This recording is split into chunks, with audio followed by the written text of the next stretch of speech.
Sa dalawa, tatlo, simulan.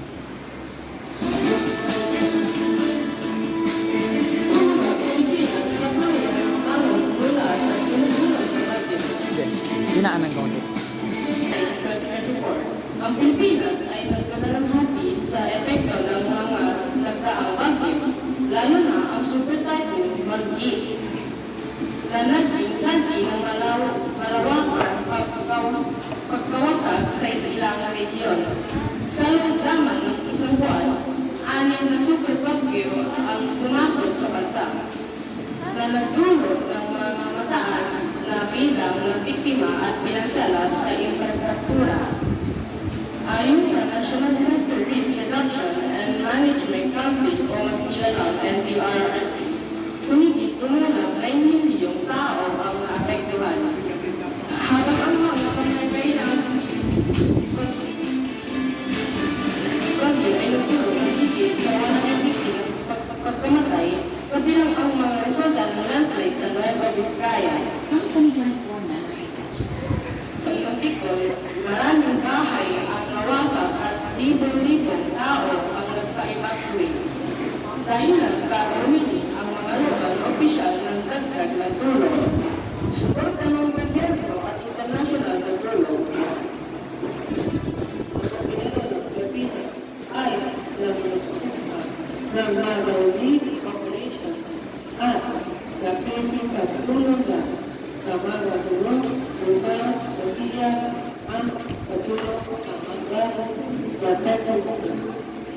Ang Department of Social Welfare and Development Pilipinas ang United States kasama ang iba't Tatlo. Simulan.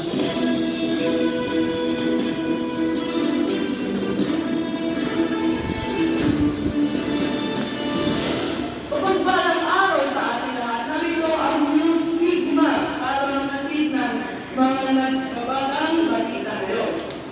Ang bagyong Christine ay nagdulot libo-libo ang lumitas. Ang malakas na pagulan at malakas na hangin ay nagdulot ng malawakang malakas na pagbaha, pagbuho ng lupa at pagkawala ng kuryente sa maraming rehiyon, kung saan ang rehiyon ng Bicol ang nagpurusa ng pinakamaraming pinsala. Ang mga operasyon at pagliligtas ay nagpatuloy habang ang mga ahensya ng gobyerno at ang voluntaryo ay naghahabol sa mga ng tulong at pagpapanumbig ng mga lalang serbisyo. Binibigyan din ng bagyo ang agarang panggalingan para sa matatag na maganda sa sakuna at nagtatagal ng infrastruktura. Narito sa Barangay Lumano, San Pedro City, isa sa mga lugar na maluluhang maapektuhan sa bagyong Christine, higit na 60 pamilya ang napasukan ng baha sa kanilang bahay at nasirang din ang kanilang mga area, meron din mga kabataan na nasaktan at disgrasya dahil sa malakas na hangin at baha. Ang mga residente ay nangangawagan ng tulong para sa kanilang ordinary pangangailangan tulad ng pagkain, tubig at tirahan. Ang hotel na pamahalaan ay nagpaplano ng magbigay ng suporta sa mga naapektuhan. Simulan.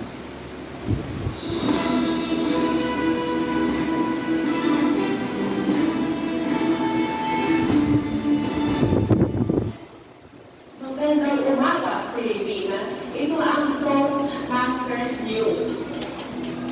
At bago pa maputol ang mobilisasyon sa Tacloban, nagkaroon po kanina umaga si Kenneth Lagoy. Mula mismo sa Tacloban City, natunan niya ang mag-seek ng pananalasa ng super bagyong Yolanda. Kanina po ang pagbigasa ng baha sa Kinang Storm Surge na nito bandang alas 4 ng madaling araw, nag-landfall ang bagyong Yolanda sa Eastern Samar, pero hanggang Tacloban City, naiwan na ang habutin ng malakas na hangin dala ng bagyo. Nandito kayo tayo sa may ng Tacloban ng hangin pero hindi pa po natama ang sentro ng bagyo dito sa bahagi ng Tacloban. Ito po ay yung makalapit palamang ng bagyo batay dito sa direksyon ng ating hangin. Ito pong Yolanda ay nandito sa karagatan ng diretsyon. Tumutumbok po dito sa bahagi ng Cleveland kung saan tayo naglanay ngayon dito sa bahagi ng Tacloban. Pasado alas 6 ng umaga, nasa kanya malapit sa downtown, Tacloban, ang reporter namin si Kenneth Cabuay ang mag-uulat ng live sa umagang may ganda. Simulan.